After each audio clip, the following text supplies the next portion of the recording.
اور آپ نے بھی کہہ دیا اتنے دیں گے، 1000 روپے دیں گے آپ کو روز جگہ دینا، تو اب وہ 1000 روپے اس کے لیے حلال ہیں. اب 1000 کے بدلے اس نے 12000 اٹھا کے دے دیے دینے والے نے اپنی خوشی سے، اس کے بغیر مانگے تو بھی جائز ہے. لیکن یہ عید کے دن جو مانگ رہے ہوتے ہیں اٹے کٹے ہوتے ہیں، اور مطلب اگر سارا مہینہ جگایا تھا تو بھی نہیں مانگ سکتے، بھیک کہ جائے کہ مطلب جگاتے بھی نہیں ہوں گے، اتنے نکل پڑتے ہیں. یہ خاص کر میمن علاقوں میں بہت ہوتے ہیں، میمن قوم دیتی بہت ہے، ان کو بیچاروں کو دینا بھی نہیں آتا، میمنوں کو غلط جگہ پہ دے دیتے ہیں. میری قوم میں اب کیا کروں، نہیں دینا چاہیے ان لوگوں کو، ان کی مدد نہیں کرنی چاہیے گناہ پر. یہ بالکل کمانے جیسے ہوتے ہیں، ہٹے کٹے بالکل چلتے پھرتے لوگ ہوتے ہیں. یہ جنرل بات کر رہا ہوں، اگر کوئی واقعی حقدار ہے تو اس کو بھیک مانگنا اس کا یا اس کو بھیک دینا جائز ہوتا ہے، لیکن حقدار ہونا یہ ہے دشوار، اس کی تلاش مشکل ہے. جو اس طرح یہ گھوم رہے ہوتے ہیں یہ عام طور پہ پروفیشنل ہوتے ہیں. صلو علی الحبیب صلی اللہ تعالی علیہ. ابھی جیسے بگل ہے، سیٹی بجانا ہے، ان تمام پر آپ نے ایک فقہی مسائل بیان کیے. ایک عام آدمی جو ہے نا یہ اس پہ کنفیوز ہو جاتا ہے کہ کبھی تو بولتے ہیں منع ہے، کبھی بولتے ہیں کہ اجازت ہے، پھر بولو تو ادھر کی اجازت ہے تو ادھر کی اجازت نہیں ہے، ادھر کی پتہ نہیں کیا ہے. اب اپنے کو تو نہیں سمجھ آتی یار، یہ پتہ نہیں کدھر کدھر سے مسائل لے کر آ جاتے ہیں. تو بھائی جو منع ہے، ایک جگہ منع ہے تو ہر جگہ منع ہے. یہ کیا بات ہوئی کہ جناب ادھر منع ہے ادھر منع نہیں ہے؟ تو اب اس طرح کی جو کنفیوز مینٹلٹی پرسنالٹی کہلاتی ہیں، یہ ایسی شخصیات جو بالکل کنفیوز رہتی ہیں اور پھر وہ مانتی نہیں ہے، پھر ان کو کس طرح آپ سمجھائیں گے کہ ان کو مطلب کیا اپنا مدنی ذہن یا پازیٹیو سوچ، مثبت سوچ ان کو کیا رکھنی چاہیے اس حوالے سے؟ یہ چیزیں منع ہیں، سیٹیاں اور یہ تو یہ بعض صورتوں میں اس کی رعایتیں دی گئی، جیسے کہ پانی سے ہی وضو کیا جائے گا، یہ کمپلسری ہے، ٹھیک ہے نا. اب ایسا بیمار ہو گیا کہ پانی وہ استعمال کر ہی نہیں سکتا، تو اب شریعت اس کو اجازت دے گی کہ پانی استعمال کرتا ہے تو بیماری بڑھ جاتی ہے اس کی. تو اب شریعت اس کو اجازت دے گی کہ ٹھیک ہے تیمم کر لے، اگر پانی سے وضو کر ہی نہیں سکتا تو، یا پانی سے غسل کر ہی نہیں سکتا تو اس کو تیمم کی اجازت کی ایک صورت موجود ہے. تو اب کوئی بولے گا یار یہ کیا کہ یوں مطلب مٹی سے کرو اور کبھی پانی سے کرو، تو یہ باتیں مسلمانوں سے کی جاتی ہیں اور یہ قرآن و حدیث کی باتیں ہیں، کہ ہم اپنے گھر سے تھوڑی کرتے ہیں، تو ہم مسلمان سے بات کرتے ہیں. اب مسلمان جو ہوتا ہے اس کو یہ باتیں سمجھ میں آتی ہیں کہ ایک ہی مسئلہ جو ہوتا ہے بعض اوقات یہ کہ کسی کے لیے اس کا حکم کچھ ہوتا ہے، کسی کے لیے اس کا حکم کچھ ہوتا ہے. اگر وہ عورت ہے تو اس کو اپنے آپ کو چھپانا ہوتا ہے، اگر وہ مرد ہے تو اس کو اپنے آپ کو چھپانے کے پھر اس کے مخصوص اعضاء ہیں، اس کے علاوہ پورا چھپنے کی اس کو شریعت نے تاکید نہیں کی. تو اگر کوئی ہوشیار آ کر کھڑا ہو جائے کہ یار عورت بھی انسان ہے مرد بھی انسان ہے، یہ کیا، تو یہ آپ سمجھا دیں کہ عورتیں بھی مطلب یعنی کہ وہ مردوں کی طرح بال بنائیں اور پینٹ شرٹ پہن کر ہی گھومتی رہیں، تو یہ خود آپ کو لوگ سمجھا دیں گے مسئلہ کہ بھائی عورت کا لباس الگ ہوتا ہے، مرد کا لباس الگ ہوتا ہے، ان کا انداز الگ ہوتا ہے، ان کا انداز الگ ہوتا ہے، ان کی نیچر الگ ہوتی ہے، مردوں کی عورتوں کی سب کی نیچریں الگ ہوتی ہیں. تو یہ مطلب ایک فطری نظام ہے. اب سب کو ایک کیسے کریں گے آپ خود ایک نہیں ہیں. آپ کی 5 انگلیاں دیکھ لیں، 5 انگلیاں آپ کی صحیح نہیں ہے، سب کو ایک کر کے آپ 5 انگلیاں ایک کر کے آنا پھر اپنے بات کریں گے. تو یہ شیطانی وسوسے ہوتے ہیں اور مطلب اور ایسی باتیں بعض لوگ کرتے ہیں جن کو دین کی شدھ بدھ نہیں ہوتی. ہم جو بھی بات کرتے ہیں اپنی مرضی سے نہیں کرتے. آپ دیکھیں بولتے بولتے رک جاتے ہیں کہ یار پتہ نہیں شرعی مسئلہ کیا ہے، کہیں غلطی تو نہیں ہو رہی. تو جو احکام شریعت ہیں یہ مسلمانوں کے لیے ہیں، مسلمان اس کو مانتا ہے بلا چون و چرا مانتا ہے کہ لبیک یا اللہ تو جیسا فرماتا ہے میں نے مانا، یا رسول اللہ صلی اللہ تعالی علیہ وسلم آپ کا ہر فرمان ہماری آنکھوں پر. تو اس میں بعض ایسے ہوتے ہیں کہ وہ یہ دیکھ رہے ہوتے ہیں کہ نہ انہوں نے کوئی قرآن کی آیت پڑھی، نہ انہوں نے کوئی حدیث پڑھی، اور انہوں نے کوئی کتاب کھولی اور کتاب کھول کے کہا کہ یہ یوں ہے یہ یوں ہے. مسئلہ یہ ہوتا ہے کہ ان کتابوں میں جو مسائل لکھے ہوتے ہیں وہ قرآن کی آیتوں اور حدیثوں اور دیگر جو شرعی احکام ہوتے ہیں اسی کا یا حکم لکھا ہوا ہوتا ہے، تو اس میں بعض اوقات یہ ہو جاتا ہے کہ یہ کیا، تو ہم جو فقہی جزیات بیان کرتے ہیں، جیسے آپ نے باہر شریعت سے بھی کچھ بیان کیا، تو یہ باہر شریعت سے آپ بیان کرتے ہیں، کبھی کہتے ہیں کہ فتاوی رضویہ میں اعلیٰ حضرت نے یوں فتویٰ لکھا ہے، یہ جو بیان کرتے ہیں، کیا یہ بیان کرنا اس کو سننے والا یہ کہے کہ یہ قرآن و حدیث کا ہی بیان ہے، اسلام و دین و شریعت ہی کا بیان ہے؟ قرآن و حدیث کی روشنی میں بیان ہوتا ہے. اب یہ کہ قرآن کریم سے آپ بولو کہ ہر بات ہم کو ڈیٹیل بتاؤ، تو اگر آپ نماز پڑھتے ہیں تو اب آپ بتائیے قرآن کریم میں نماز کا طریقہ کہاں لکھا ہوا ہے؟ یعنی جو لوگ قرآن کو مانتے، صرف قرآن کو، اور حدیث کو نہیں مانتے، وہ نماز نہیں پڑھتے، وہ نماز کا انکار کرتے ہیں کہ مطلب قرآن کریم میں نماز کا طریقہ نہیں لکھا. ان اندھوں کو نظر نہیں آتا طریقہ نماز کا قرآن میں. ان مانو کرے کہ اطیعوا اللہ و اطیعوا الرسول، قرآن نے یہ فرمایا ہے نا، اللہ کی اطاعت کرو، اس کے رسول کی اطاعت کرو. تو نماز کا طریقہ ان کے اللہ تعالیٰ کے رسول نے ہم کو بتایا، تو یہ قرآن نے ہی تو بتایا نا کہ رسول کی اطاعت کرو. پوچھ لو بارگاہ رسالت میں عرض کر دو کہ نماز کیسے پڑھیں، تو پیارے آقا صلی اللہ تعالی علیہ وآلہ وسلم نے ارشاد فرمایا کہ ایسے پڑھو، تو لبیک یا سیدی یا رسول اللہ، آپ نے جیسا فرمایا ہم نے ویسا کرنا ہے، ہم اس کے لیے پابند ہیں. تو قرآن کریم میں تبیان لکل شیء، یہ آیت مبارکہ ہے کہ اس میں ہر چیز کا بیان ہے. تو ہر چیز ہم بے عین ہی مطلب یعنی کہ صراحت کے ساتھ، خلاصے کے ساتھ تو اس میں ہم نہیں پڑھ سکتے. وہ سرکار سے سیکھیں گے، صحابہ کرام سے سیکھیں گے. یعنی سرکار صلی اللہ تعالیٰ علیہ وآلہ وسلم کی کوئی ہم کو واضح فرمان نہیں مل رہا، تو صحابہ کرام جو ہے نا، ان کے بارے میں بھی پیارے آقا صلی اللہ تعالیٰ علیہ وآلہ وسلم نے ہم کو ارشاد فرما دیا، اصحابی کالنجوم بأیہم اقتدیتم، میرے صحابہ ستاروں کی مانند ہیں، جس کی پیروی کرو گے ہدایت پاؤ گے. تو صحابی جو بتائیں گے وہ اپنے گھر کی بات نہیں بتائیں گے، اپنے نفس کی بات نہیں بتائیں گے. انہوں نے جو پیارے آقا صلی اللہ تعالی علیہ وآلہ وسلم سے سیکھا، سنا، حاصل کیا، وہ ہم کو بتائیں گے. تو یوں پھر بعد میں جا کر علماء نے مزید حدیثوں کی، صحابہ کرام کے ارشادات کی شروحات بیان کی، ان کے خلاصے بیان کیے، قرآن کریم کی آیات مبارکہ کی تفاسیر بیان کی. تو یہ تو پورا نظام ایک بنا ہوا ہے. یعنی سائنسدان جو بولے وہ سمجھ میں آ جاتا ہے، حالانکہ سائنس کا سارا نظام جو ہے نا یہ ظنی ہوتا ہے، یقینی نہیں ہوتا.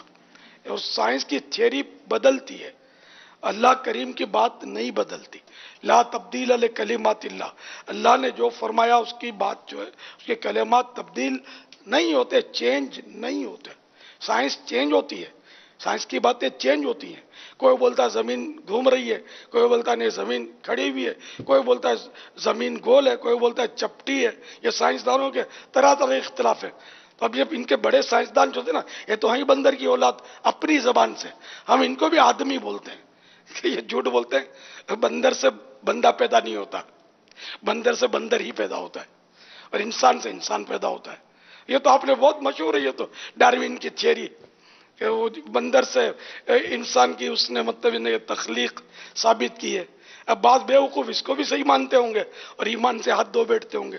ظاہر ہے کوئی اگر انسان کی پیداوار کو بندر سے تسلیم کرے اور آدم علیہ السلام سے پیداوار کو تسلیم نہ کرے انسان کی، تو کافر ہے. یہ قرآن تو حضرت آدم صفی اللہ علیہ نبینا علیہ الصلوۃ والسلام کے فضائل بیان کر رہا ہے، اور شریعت آدمی کو، آدم علیہ السلام کی اولاد بیان کر رہی ہے. آدمی کے مطلب ہی آدمی، آدم سے ہی تو بنا ہے، آدم والا، آدمی مانے یا نسبتی لگ گیا آدم کے ساتھ، تو آدمی. تو ہم تو آدمی سے بات کر رہے ہیں، بندروں سے تو بات کر ہی نہیں رہے. اور آدمی جو ہوتا ہے، سچا آدمی، حقیقی آدمی وہی ہے جو آدم علیہ السلام پر بھی ایمان رکھتا ہے، سارے نبیوں پر ایمان رکھتا ہے، اور سلطان انبیاء صلی اللہ تعالی علیہ وآلہ وسلم پر ایمان لائے بغیر اب کسی آدمی کو چارہ ہی نہیں ہے.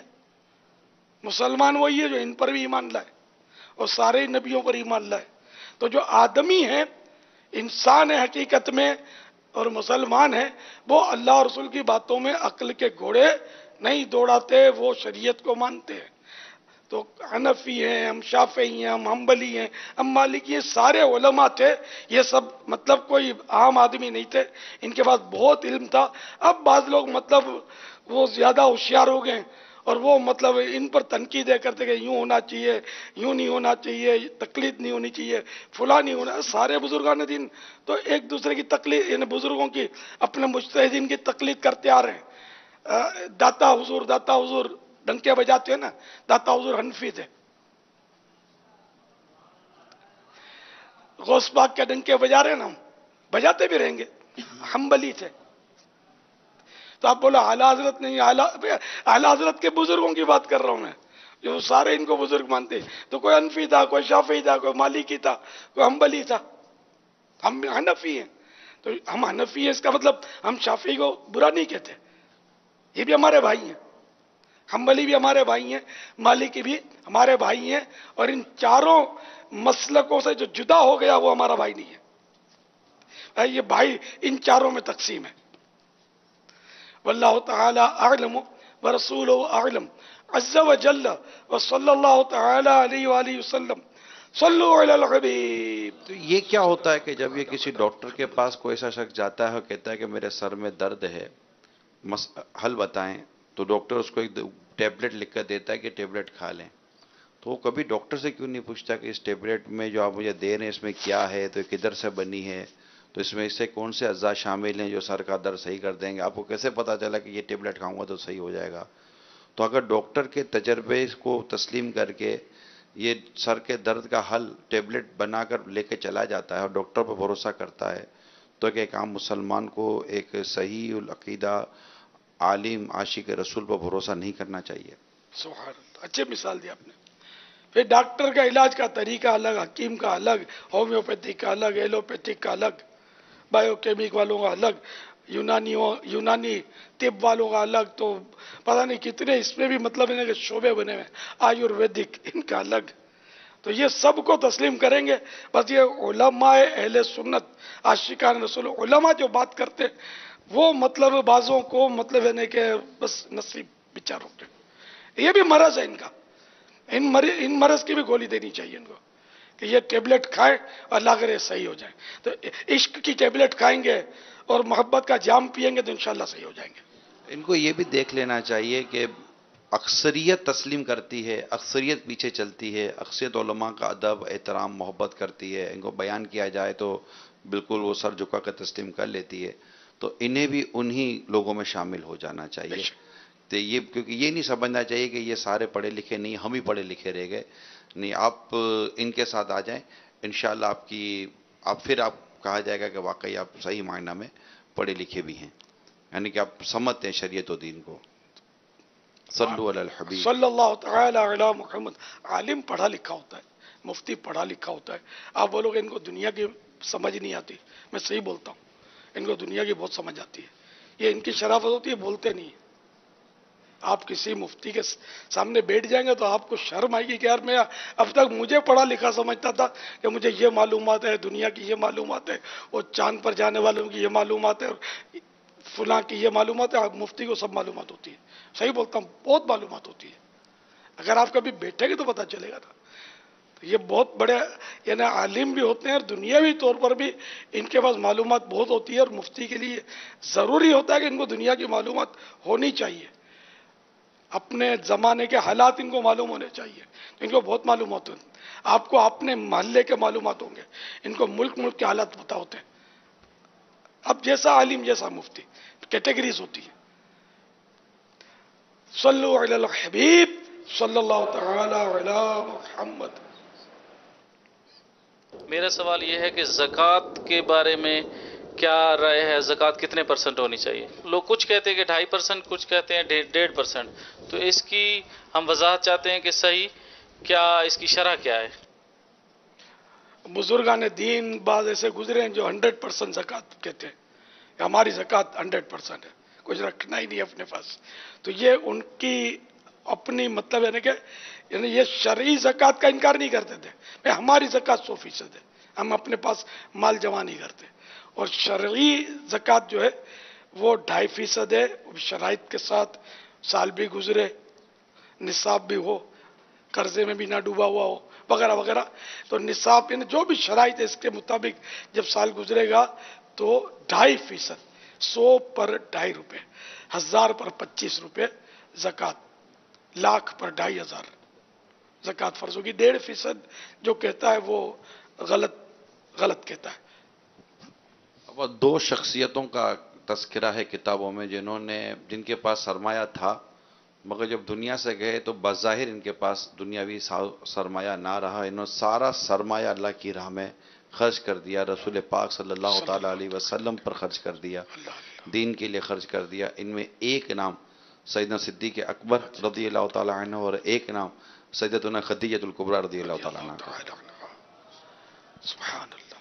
آج ان کا یوم عرس آ رہا ہے، 10ویں تاریخ رمضان کی ان کا یوم عرس ہے. انشاءاللہ تراویح کے بعد آج جلوس بھی ان کی یاد میں، جلوس بیاد خدیجہ الکبریٰ رضی اللہ تعالی عنہ کی ترکیب ہوگی انشاءاللہ. مدنی چینل پر براہ راست دکھایا بھی جائے گا انشاءاللہ عز و جل. صلو علی الحبیب صلی اللہ تعالی علی محمد. امیر علیہ سنت کی بارگاہ میں سوال عرض یہ ہے کہ ہمارا ماربل کا کام ہے، تو اس میں جو مزدور کام کرتے ہیں تو رمضان المبارک کے بارے میں مجھے یہ معلوم کرنا ہے کہ رمضان المبارک میں جیسے شدید گرمی پڑتی ہے تو اس میں مزدوروں کو کافی پریشانی ہوتی ہے، تو ایسی حالت میں جو ہے وہ روزہ رکھ سکتے ہیں؟ اس بارے میں کچھ مدنی پھول ارشاد فرما دیں. بالکل روزہ رکھ بھی سکتے ہیں اور رکھنا بھی ہوگا، فرض ہے. مزدوری کی وجہ سے روزہ معاف نہیں ہوتا، روزے میں رعایت نہیں ملے گی، مزدوری میں رعایت کرنی پڑے گی. یہ خود چیک کر لے کہ کتنی دیر یہ محنت مزدوری کر کے روزہ پورا کر سکتا ہے. آدھا دن میں کر سکتا ہے تو آدھا دن مزدوری کرے، پون دن کے بعد بھی یہ فریش رہتا ہے، روزہ پورا کر لیتا ہے، کوئی زیادہ تکلیف اس کو نہیں ہوتی، ناقابل برداشت، تو پونا دن روزہ کرے. اگر پاؤ دن میں بالکل اس کی بیٹری جواب دے جاتی ہے تو پھر یہ کہ پاؤ دن کام کرے، یعنی کہ 8 گھنٹے کرتا ہے تو 2 گھنٹے کرے، 1 گھنٹہ کام کرے. اور بالکل یعنی کہ آدھا گھنٹہ بھی کام نہیں کر سکتا روزہ رکھتا ہے تو بالکل یعنی سارا دن کام نہ کرے. روزہ فرض ہے، روزہ رکھنا ہوگا. روکھی سوکھی کھا کر گزارا کرے، روزہ تو رکھنا ہوگا، کیونکہ ایسا چانس نہیں ہے کہ یہ مطلب ہے کہ فاقوں سے مر جائے. عام طور پہ ایسے حالات نہیں ہوتے، آگے پیچھے کچھ نہ کچھ ہوتا ہے، ترکیب بن جاتی ہے. واللہ تعالی اعلم ورسولہ اعلم عز وجل وصلی اللہ تعالی علیہ وآلہ وسلم. صلو علی الحبیب صلی اللہ تعالی علی محمد. میٹھے میٹھے پیارے پیارے اسلام بھائیوں اور مدنی چینل کے ناظرین، اب انشاءاللہ عز وجل دعائے افطار کا سلسلہ ہوگا.